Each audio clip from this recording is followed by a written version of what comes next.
Welcome back to Dubbzi Bricks for another episode of building a UCS Onyx Cinder in Lego. In the last update, we were working on the engines here, trying to get them as close as we can to the details we want to have on them. We got very low on pieces. We actually ran out of the curved slopes here. But all in all, satisfied with the end result. Now, I have had an order come in from Lego.com, and I think I've got enough of the curved slopes here to get the job done on all 6 engines. And in this bag here, we've got a selection of pieces from the inverted slopes. So made by one, dark bluish grey tiles. There's some brackets in there, some double cheese wedges, some of the door rail pieces. And I think also in here somewhere, yes, we've got some of the Blacktron minifigure pieces as well. So I thought I'd take advantage of those whilst they're available on Pick a Brick, as I would like to do a Blacktron mock one day. And another part that we've also got are some of these windscreen pieces just here. A little bit scratched, unfortunately, where it's just chucked into the bag with the other ones. But again, that is for another mock build that I'm planning on doing in the very near future. But anyway, now we've got all these parts. Let's turn our attention to turning all of these engines at the back here to the same as that. And this has taken a fair while to get to this stage, but we finally got all 6 engines to the same position. So all I need to do now is work out how I'm going to be doing the very front of the engine and also the back part just there. Now, I have ordered a couple of different pieces from Lego.com, which I'm waiting for to arrive, which I think may very well help with either the front or the back of the engine yet. So yeah, we'll just have to wait and see when those pieces come how much use they're going to be. Now with the engines, this is one of the front engines. I've got to work out how I'm going to be doing the details on here, which then go into the actual engine mount. But also I need to work out exactly how I am going to go about attaching these engines to the actual structure itself, and also try and work out whether or not I can have them rotating. These are very heavy, a lot heavier than I was originally expecting them to be, and I think it'll be a mission just to make them not sag, let alone rotate. I think maybe a step too far, but we will certainly give it our all. Now with the rear engines, and this is one of them here, I am going to attach the two together, get that nice and strong connection between the two, and then build the wing around it, and then we'll work on the engine mount into the actual fuselage itself. So yeah, lots to work out, lots to plan. But first of all, what I'm going to do is I'm going to have a look again at the images and just have a look at the detail of the actual part where the engine joins to the wing, and also where the engine here joins onto the actual spaceship as well. So I just want to see what the final details are just there. And there we have the 2 engines connected together using some brackets and plates, and everything is perfectly solid now. There's no way they're going to come apart. There's also a couple of Technic pins in as well, not that they were doing a great deal. Now one thing I am considering doing is just adding some more bricks on the back here and then putting another bracket on there. So this will actually be 6 studs wide as opposed to 4. I think that's going to give it a better look overall. These engine mounts on the rear engines are quite wide in the pictures I've looked at, so I think we'll go down that route.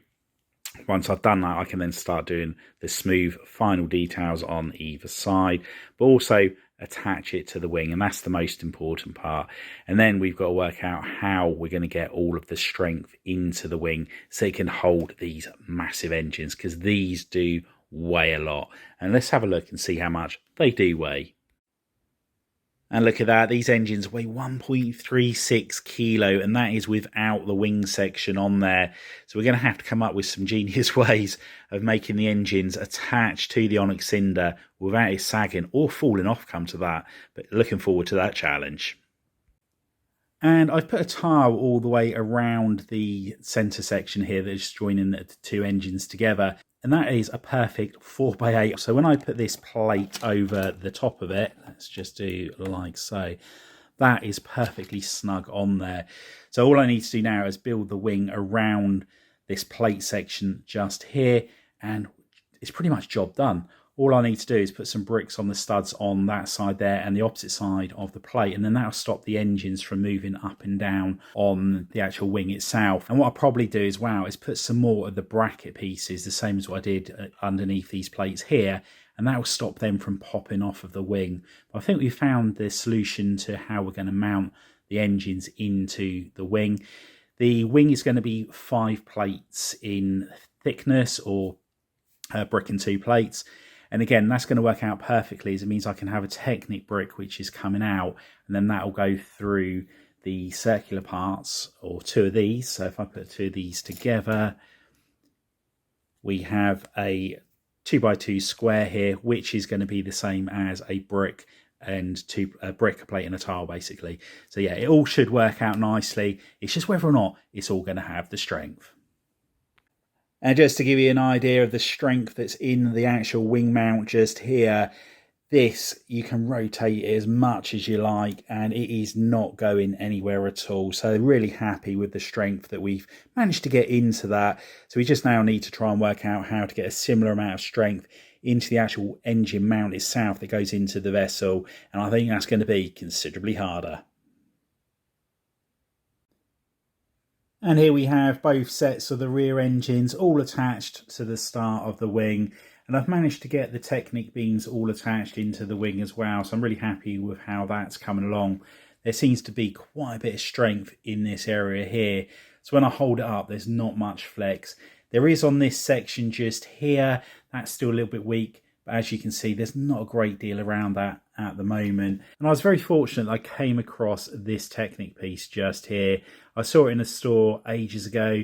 And when I was placing an order, I don't know whether it's for the Onyx Cinder or the Tantive, I thought this will come in really handy. And sure enough, it has done so. I'm attaching the Technic brick to obviously the Technic pin just there. And this enabled me to put 2 levels of plate either side. So I'm able to get a good connection point on both sides of that there. So hopefully that is going to give it all the strength we need once we put a couple more layers of plates either side. So this is turned out to be a very plate intensive structure. It's given me a lot of strength by overlapping the plates, and I will tile it off on the top to give it the final details I decide to put on there with the greebling, etc. Now with the Technic beam at the top, that at the moment has been plated on the bottom, tiled on the top, and then we've got this section here which is the Technic brick with the circular plates, and then that will just slide over the top of it, and that fits on absolutely perfectly. So that can now rotate within the actual fuselage. So I just need to keep that all connected somehow. Got a couple of ideas how we'll do so, so I'm not too concerned about that. I'm hoping also by having this section around the Technic beams, it's also going to help with the strength and the sagging of that as well. So fingers crossed, we're on the right track. And this is proving to be even harder than I thought it was going to be. I thought it was going to be hard, but yeah, it's even harder. I need these parts here so that I can have them slide into the fuselage of the ship. That will enable me the option of rotating the engine somehow, if I can find a mechanism that will turn the 1.3 kilos plus that we're going to have on each wing. Now on the bottom here, I have got some snot bricks, so they're connecting to the studs there. They're connected to this Technic brick here. This brick here is stopping the Technic brick from moving that this way. So everything is nice and solid on there. However, there is a little bit of strain on there. You can see it just pop in just there. And I had the problem back here, and I then put some headlight bricks in here, which enabled me to connect it to the actual wing. Then another Technic brick there to connect it to there to help keep that all compressed together. However, all it's doing is shifting the stress further down the wing. So I just need to try and work out how I'm going to go around solving this problem. It might be that when I've got more levels of plates on here and built over the top of this, I won't have the problem. But yeah, certainly is proving to be quite the challenge at the moment. But I'm sure one way or another, we will find a solution. And here we have the 2 wings with the engines all attached, and there will be a lot more details going on to them, and they are going to be quite a bit thicker. What I want to do is put a 4 wide plate all the way along the front edge just there. They'll be attached using some hinge pieces, so that should work out quite well. I've seen it on a couple of other Lego sets where they've done that sort of style. So hopefully we'll be able to find some connection points along here which will enable us to do so. These engines and wings have been such a challenge. Trying to get the strength in this section just here has been really, really difficult. But the further I've gone on through the build, the more strength I've got there, and I'm hoping that there is enough on there now.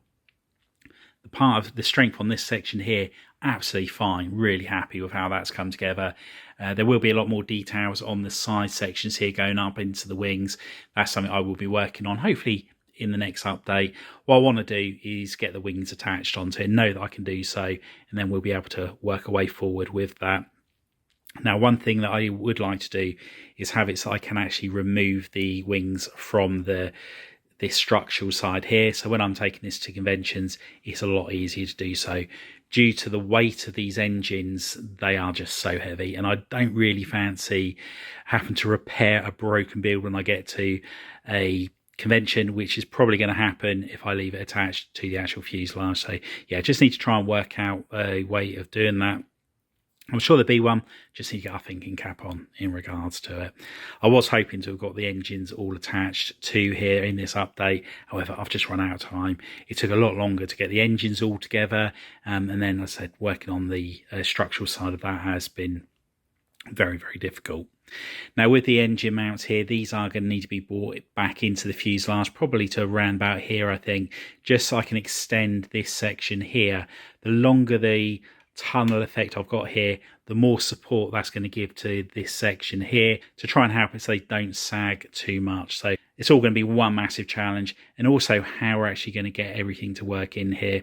At the moment, we have got axles going through here, we've got the cogs on both sides, and again the same on the opposite end of the build, but I may have to change all of those out. And some people have suggested using the worm gears, which I have got, and I could quite easily fit them in there, but it is a case of just, yeah, a lot of trial and error. But first things first, I've got to work out how I'm actually going to attach the engines onto here, and then once I've done that, I think I'll work out how I actually rotate that section. So to connect this Technic beam here to whatever cog mechanism we've got there should again be great fun and a great challenge.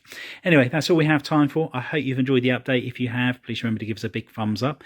If you haven't already done so, please consider subscribing to the channel and hit the notification bell so you don't miss any future content on the channel. And if you know anybody else you think would be interested in building an Onyx Cinder in Lego, if you could share the channel with them, it'd be much appreciated. Yeah, thanks for popping on by, and I'll see you next time. Bye for now.